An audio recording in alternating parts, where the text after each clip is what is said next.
ونصلی علی رسول کریم الحمدللہ کفا بہ والسلام علی عبادہ الذین اصطفیٰ شہر رمضان الذی انزل فیہ القرآن۔ برادران اسلام، عزیزم نونہالو، اسلامی بھائیوں، السلام علیکم ورحمۃ اللہ وبرکاتہ۔ اللہم صلی علی سیدنا شفیعنا بارک وسلم، صلاۃ و سلام علیکہ یا رسول اللہ صلی اللہ تعالی علیہ وسلم۔ یہ رمضان المبارک کا بابرکت باعظمت مہینہ چل رہا ہے۔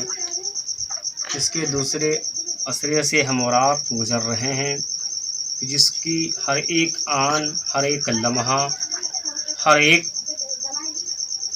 سیکنڈ، ہر ایک منٹ خدائے پاک کی رحمتیں نازل ہوتی ہیں۔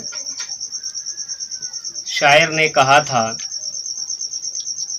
کہ برستے ہیں ہر سمت انوار مدینے میں، برستے ہیں ہر سمت انوار مدینے میں، جس دن سے تشریف لائے سرکار مدینے میں۔ اور یا رب ہم سب کی قسمت میں ایک بار ایسا سفر لکھ دے، مکے میں کروں سحری تو افطار مدینے میں۔ برادران اسلام، کہنے کا مطلب یہ ہے کہ رمضان المبارک کے دوسرے عشرے سے ہمارا گزر رہے ہیں۔ اس میں اعتکاف کیا جاتا ہے۔ اعتکاف کی 3 قسمیں ہیں: واجب، سنت موقدہ اور مستحب۔ اعتکاف واجب اسے کہتے ہیں کہ اعتکاف کی منت مانی، یعنی زبان سے کہا، صرف دل کے ارادے سے واجب نہیں ہوگا۔ اور اعتکاف واجب کے لیے روزہ شرط ہے۔ اگر 1 مہینے کی اعتکاف کی منت مانی اور یہ کہا کہ روزہ نہ رکھے، جب بھی روزہ رکھنا واجب ہے۔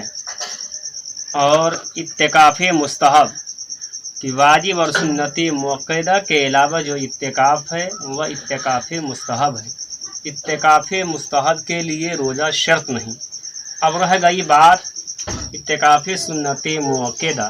یہ رمضان المبارک کے پورے عشرے اخر، یعنی آخر کے 10 دنوں میں کیا جائے، یعنی 20ویں رمضان کو سورج ڈوبتے وقت اعتکاف کی نیت سے مسجد میں موجود ہو، اور 30ویں رمضان کو سورج ڈوبنے کے بعد یا 29ویں رمضان کو چاند ہونے کے بعد مسجد سے باہر نکلے۔ اگر 20ویں تاریخ کو بعد نماز مغرب اعتکاف کی نیت کی تو سنت موقدہ ادا نہ ہوگی، اور یہ اعتکاف سنت موقدہ کفایہ ہے۔ اگر سب ترک کر دے تو سب گنہگار ہوں گے، پورے محلے والے گنہگار ہوں گے، اور ایک نے بھی کر لیا تو سب بچ جائیں گے۔ لہذا اس مہینے کے آخری عشرے میں اعتکاف کرے، اور اعتکاف میں روزہ شرط ہے، مگر وہی جو رمضان کے روزے کافی ہیں۔ کتاب حوالہ قانون شریعت، مصنف حضرت علامہ شمس الدین جعفری جونپوری علیہ رحمۃ و رضوان۔ لہذا ہمیں اپنے محلے کی مسجد میں یا گاؤں کی مسجد میں چاہیں کہ ہم اعتکاف ضرور کریں، ہم میں سے ایک کو چنیں۔ اگر بڑی مسجد ہے تو 2 آدمی بھی اعتکاف کر سکتے ہیں۔